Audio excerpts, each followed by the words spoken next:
This is Nightly Business Report with Bill Griffith and Sue Herrera.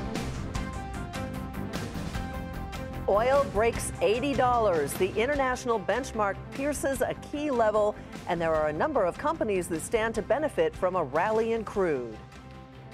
Retail rivalry. Walmart's online sales soar as the world's largest retailer sets its sights on Amazon. Daytime drama, but this one is playing out in CBS's boardroom. Those stories and more tonight on Nightly Business Report for Thursday, May 17th. And we do bid you a good evening, everybody. Oil did hit a milestone today. Brent crude touched $80 a barrel for the first time since 2014 before pulling back a bit by the close. The White House's decision to last week reinstate sanctions on Iran has helped fuel this latest rally in the commodity. In fact, domestic crude is also trading at a multi-year high right now, and it has changed the dynamic of the entire energy sector, now attracting attention of investors once again. Jackie DeAngelis has more on it for us tonight. Over the course of the last year, oil prices have risen about 45%. The international oil benchmark crossed $80 today. That's a 3.5-year high. So how did we get here? Well, first off, supply and demand. They did see some rebalance. Better demand for oil helped work through excess supply as OPEC and Russia stayed true to their promised cuts. Second aspect, geopolitics. This theme comes and goes, but right now it's back in focus. All eyes on Israel and also Iran for any disruptions that could impact the market. Third factor, foreign exchange impact. The dollar's strengthening right now, but on a relative basis, it's lower than it was this time last year, and that supports oil prices. Things to watch, summer driving season. Nothing gets prices moving seasonally more than consumers hitting the road. On the flip side, with prices moving so far so fast, there is a point when the price of oil can have a chilling effect on its consumption. The IEA told us yesterday this could be coming in the second half of the year. For Nightly Business Report, I'm Jackie DeAngelis. And that sharp rise in oil highlights just how far this once beaten down sector has come. But can the rally continue, and what names might look attractive to investors right now? Joining us to talk about that is Jeff Kilberg, founder and CEO of KKM Financial. Good to see you, Jeff. Welcome back. Thanks, Sue. Great to see you. You know, Jackie really laid it out so well, pointing out that we have a 45% increase in oil prices in this year. So how much more do you think is left in this rally? Sue, I think the trajectory is still higher. And we saw when that decertification, when President Trump talked about those additional sanctions going back in Iran and decertified that Iran nuclear agreement, we saw a 5% move in crude oil. So right now it's $71.50 for WTI. The trajectory moves higher. And as she stated, the tensions, these geopolitical tensions, they are mounting, not easing, Sue. What about the oil stocks, the companies that either have to drill for it or distribute it or whatever? How do you decide who to invest in? Are there companies you like at this level?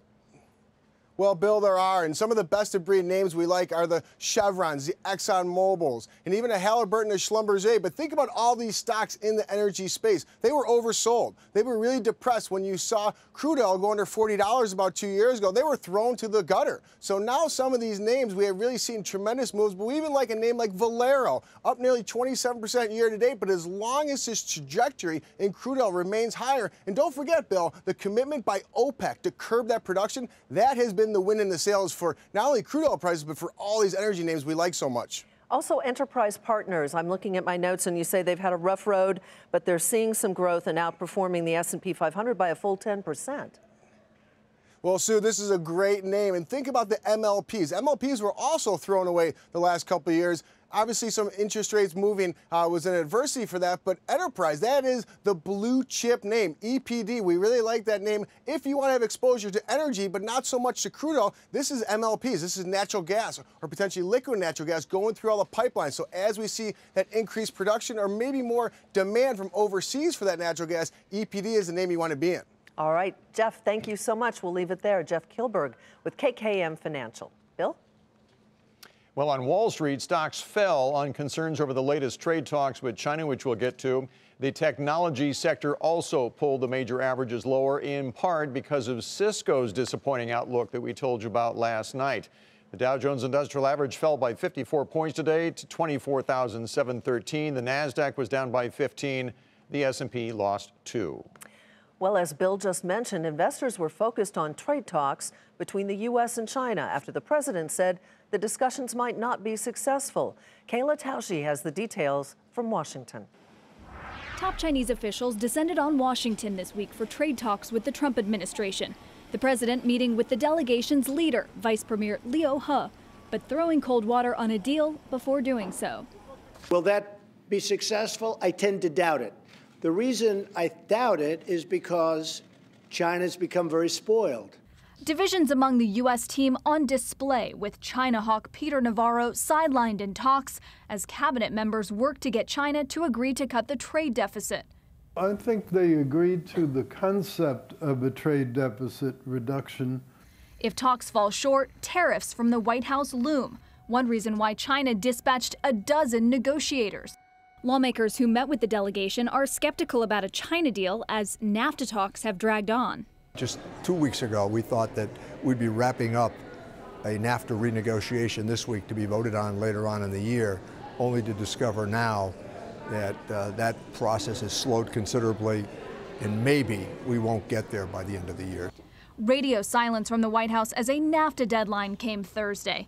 Canada's Prime Minister said the North American neighbors are close to a deal, but the U.S. proposal to renew it every 5 years is a deal breaker. If you agree to build a building on a particular parcel of land, but only hold the lease for 5 years, and after 5 years you actually lose the lease, you might not be interested in investing in the building that's going on that land. Both sets of trade talks will continue tomorrow and into the weekend. But even with deadlines looming, final deals appear elusive. For Nightly Business Report, I'm Kayla Tausche in Washington. Elsewhere, Walmart's latest earnings did not help the broader market today. The world's largest retailer said profit margins during the most recent quarter came under pressure due to the combination of price cuts and higher freight costs. That sent the stock lower by nearly 2%. However, the company did report better than expected earnings and revenue, and it did show shareholders that its big investment in its online operations is paying off. Kate Rogers has the details for us tonight. Walmart may be giving Amazon a run for its money. The world's largest retailer reported a 33% rise in online sales, a sign that Walmart's hefty investment in digital is paying off. When you're up 33% on e-commerce, you're suddenly proving you can be competitive with the boys at Amazon. And they're turning in earnings with this, not just top line. Walmart is hoping its .com redesign will increase online sales even more for the full year. It's all a part of the company's ambitious long-term plan to make the brand more appealing to more people. The retailer is also focused on its overseas markets. Many of those regions saw sales increases in the most recent quarter. Walmart says its new $16 billion stake in India's Flipkart will continue to power its growth internationally. But Walmart's next leg of growth may come from grocery, which already accounts for a large chunk of its revenue. The company announced it's increasing pickup to 2,100 locations this year for online grocery and rolling out delivery to 800 stores by year's end. Delivery will continue to be a focus for the brand as it offers shoppers more ways to access Walmart's goods. We think the future of retail is really merging physical and digital. So there's 4,800 locations, 90% of America is within 10 miles of a Walmart. And what Walmart is doing is really transform how people shop. They have curbside pickup at 2,100 locations, 800 locations will have delivery, and 700 locations will have automated towers. But increased competition in both online and at Walmart's brick and mortar locations has squeezed its profitability. The challenge now will be keeping those everyday low prices that consumers have come to expect. For Nightly Business Report, I'm Kate Rogers. A different story, however, for JCPenney, which reported a sharp decline in sales and cut its profit outlook. That retailer is blaming the shortfall on the weather and a cool start to the spring season. The company has been struggling for years with ways to fix its apparel business and trim costs. Investors weren't buying the excuse, though. They sent the stock down more than 12% in today's session. And you know, for a time, it seemed that all the headlines about the retail sector were about store closures and bankruptcies. But lately, there have been signs of life in the sector. I mean, just yesterday, we told you about Macy's and their quarterly rise in sales after the retailer experienced a dismal 2017. But of course, not all retailers are participating in this rebound. Joining us tonight is Brendan Witcher. He's Forrester's Vice President and Principal Analyst. He's here to lay out some of the winners and losers. Good to see you again. Welcome back. Good to see you, Bill. And your point is that those that are starting to show signs of life or flourishing are those retailers that focus the most on their customer, right? Absolutely. You know, the customer's changed so much in the last few years. These organizations still think in a lot of ways that they can do business the way they used to. But actually, customers have expectations that are constantly rising from every experience that they have. And so today, companies like Macy's, who showed some positive results, other companies like Walmart, who, while they struggled a bit at first, you know, they've had some lumpy quarters. They're moving along as well. Companies like Amazon, Sephora. These companies are really understanding what customer needs are, and they're building experiences around them and winning with it. You make the point that basically Amazon can be used by a number of retailers that aren't doing well as an excuse. But the question that the CEO should be asking is basically what adds to the customer's life, to pick up on what Bill was saying. But how do they do that? I mean, it took Macy's a while to turn around, and Sure. it looks like they finally have. Well, Macy's is a great case study, because if you look at what they were saying, you know, about a year and a half ago or so, they were saying we need to close down stores to focus on e-commerce. Well, you know, that really doesn't show that somebody really understands what's going on in the retail business right now. When you think about consumers, you know, a lot of them are using buy online, pick up in store. A lot of them will buy from a online retailer because they have a local physical store nearby that they can return a product to. When you close the store, you lose that ability to compete on that level. So it's not, there's no online shopper, there's no offline shopper. We're omni-channel shoppers. And so as we decide who to buy with, we're looking for the companies that can deliver value to us at that moment in time when we need a product. Amazon is very good at selling us things online, but to date, they don't really have that physical presence. And a lot of retailers are taking another look and saying, you know what, maybe we got this wrong, and maybe we need to get back to basics and say we need to be good retailers, good physical retailers, where the vast majority of sales still happen, right, and be good at online as well. But you know, that really, you can't miss the boat on physical. It's still 85% of retail still happens in the physical store. Yeah, but who do you think are doing the best job of the combination now of brick and mortar and online? Because those companies that are able to find that good balance are the ones that are doing best right now. Who are they? That's a great question, Bill. I would say actually the companies that are doing best have a good view and vision for what they need to do to deliver great customer experiences by removing pain points for customers. They're using the stores to say, hey, I need to know what makeup looks like before I buy it. So Sephora does a good job with that. Lowe's with their Hollow Room, Starbucks with a payments app.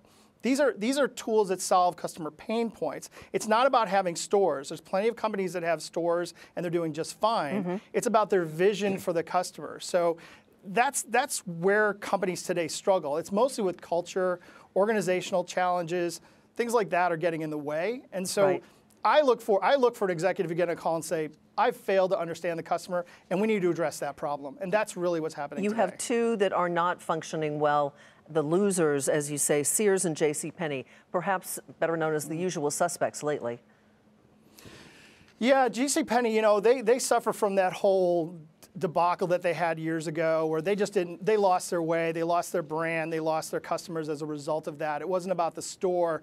It was just basically people were saying, you know, I don't really see a point in shopping at JCPenney anymore. They're moving towards getting to that better state. Sears is another brand. They're kind of in that state, losing their way for a little while.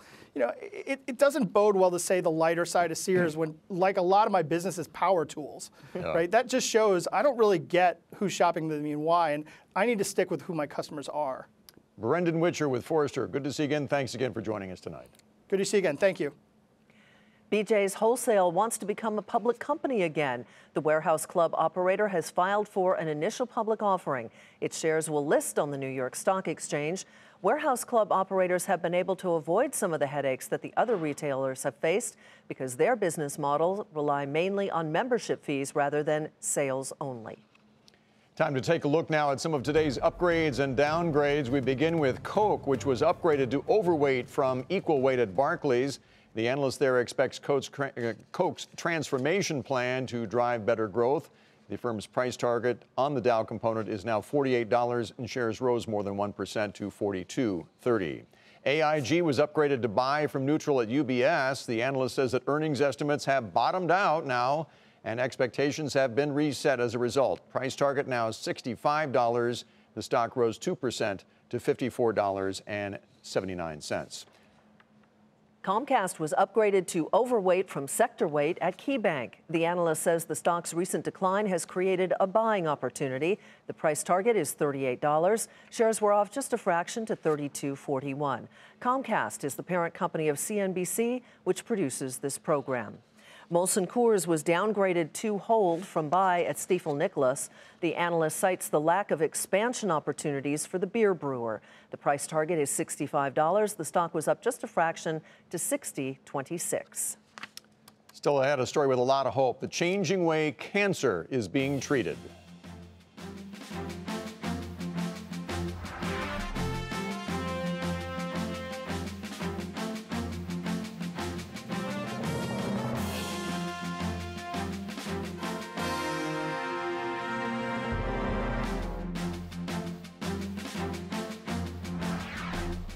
Remington has exited Chapter 11 bankruptcy after just 2 months. The company says it now has less debt and more stable financing.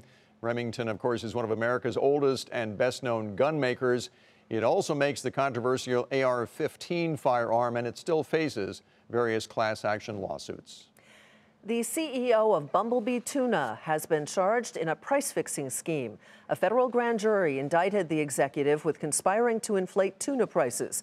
He is the fourth individual charged in a federal probe into the industry. If convicted, he could face 10 years in prison and a $1 million fine.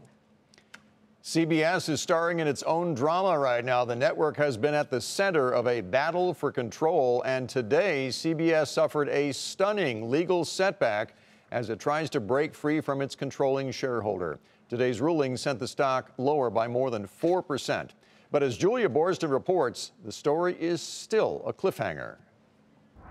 The legal battle currently playing out at CBS is the latest act in a long-running drama involving family infighting, corporate restructuring, and one of the media world's most powerful CEOs. On Thursday, a Delaware judge ruled against the CBS board, chaired by longtime CEO Les Moonves, and in favor of controlling shareholder National Amusements, owned by nearly 95-year-old Sumner Redstone and his daughter Sherry. CBS was aiming to use a special dividend to reduce National Amusements' voting stake from its current 80% down to 17%, which is in line with its ownership stake. The Redstone family has a long history in the entertainment industry, going back to the 1930s when National Amusements was founded by Sumner Redstone's father as a theater operator. The company acquired Viacom for more than $3 billion in 1987, and a little over a decade later, Viacom merged with CBS in the media industry's biggest deal ever at the time. 7 years later, National Amusements and mogul Sumner Redstone split CBS and Viacom into two separate companies. But after a tumultuous dozen years of family fighting and corporate court battles, Sherry Redstone is pushing to recombine the two media giants, which CBS's Moonves opposes, saying Viacom's lesser assets would diminish CBS's value. What happens next? The legal battle is just beginning. And if Moonves loses, it could result in CBS losing its veteran leader and board.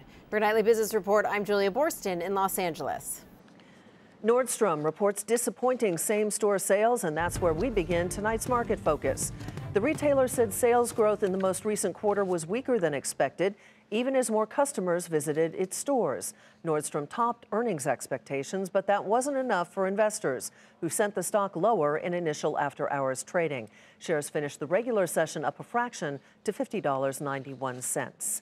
Wells Fargo reportedly altered documents about its business customers. According to the Wall Street Journal, the improper activity took place in 2017 and into early this year. The changes were made without customers' knowledge. The bank is investigating the matter and has reported the issue to regulators. The stock fell 1.5% to $54.22.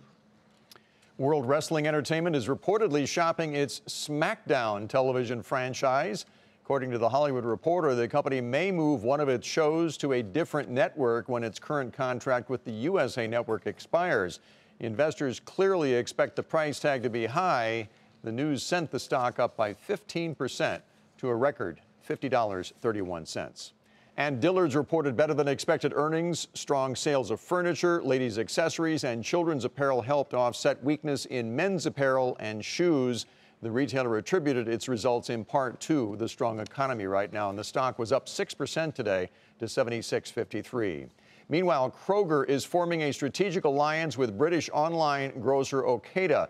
Kroger hopes that the deal will give it a bigger edge in the online delivery market. Okeda is known for its use of robots to run automated warehouses and to process online orders. Stock rose more than 1% today to $25.30.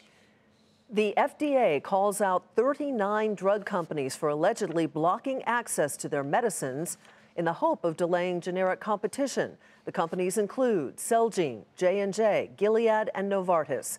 The commissioner hopes the list persuades them to, quote, end the shenanigans, end quote. The new tack is part of a broader push to lower prescription drug prices. Some companies, though, pushed back, saying that list may be out of date. More than 5,000 cancer research sets were released late last night, just ahead of the world's biggest cancer conference. The new data point to a possible shift in the way cancer is being treated these days. Meg Terrell follows that industry for us. She is in New York tonight. What do the data releases tell us about the latest in cancer treatment right now? Hey, Bill, well, there were really two themes that kind of emerged from all of this data that we got to see last night. And those were combinations of immunotherapies and a greater use of extremely targeted therapies. Now, what combinations of immunotherapies means is we've heard about this new wave of cancer treatments that really unleash the immune system to better fight cancer. And now researchers are trying to combine multiple drugs to try to make them more effective for more patients. In terms of targeted therapies, those are really figuring out what exactly is driving the cancer and targeting the drugs toward that, regardless of where the cancer is in the body. And those are the two things we really got to see last night. And which companies did you find out were working on some of these hopefully very promising therapies? So there are both big companies and smaller biotechs in these two spaces. In the immunotherapy space, the big companies we know, of course, are Merck and Bristol Myers. Some of the smaller companies working in that space include Jounce Therapeutics, which is a smaller biotech company, and Nektar. Both of those companies had some data in combination with Bristol Myers' drug Opdivo. Jounce's didn't look so good, and you saw that stock go down quite a bit today. In terms of targeted therapies, some emerging biotechs there as well. Loxo Oncology and Blueprint Medicines. Those companies are working on the same target, and their stocks went in opposite directions because Loxo's data looked pretty good in this update that we got to see. Effectiveness is important, but so is cost, especially when you have a combination of multiple drugs in these various treatments. What's the issue there now? Yeah, so at this conference, there's been a new side effect that doctors have been talking about for the last few years that they're calling financial toxicity because these drugs can be so expensive. Opdivo and Keytruda, for example, those big immunotherapy drugs from Bristol Myers and Merck can be more than $100,000 a year. So when you start thinking about combining those with other new treatments, are we getting to the multiple hundred thousands of dollars a year? So this is a key thing that people are really worried about and talking about at this conference. Meg, I know you had a long day covering this conference, and we appreciate you staying late for us tonight. Thanks. Thank you. And coming up, with inflation rising, just how hot is too hot for the economy?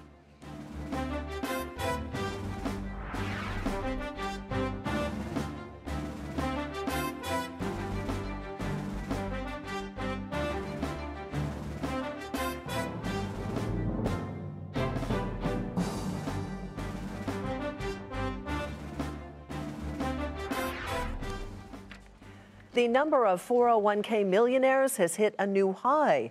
According to Fidelity, the number of accounts with balances of $1 million or more rose to a record in the first quarter, and contribution rates are now going up as well, now averaging 8.6%, and that is the highest percentage in almost a decade. As we all know, the housing market is just one critical part of the economy that Federal Reserve policymakers watch. Another is inflation, and as more and more signs point to higher prices, a question that central bankers are asking themselves is how much inflation is too much? Steve Leisman takes a look for us tonight. How hot is too hot when it comes to inflation for the Federal Reserve, and what does that say about the outlook for interest rates? The Fed has made a huge deal of saying its 2% inflation target is symmetric. That is, since it was below 2% for quite a while, it will tolerate inflation above 2% for some unknown while. What's unclear is how much tolerance the Fed has and for how long. Here are the numbers. Since April 2012, the Fed's preferred inflation indicator has averaged just 1.28%. Take out food and energy, and it's averaged 1.58%. Now, remember those numbers. Let's look at what Fed officials have actually said about tolerating high inflation. New Fed Chairman Jerome Powell in March said, quote, "At times it may be above 2%, just as at times it may be below. Our inflation objective is symmetric," he said.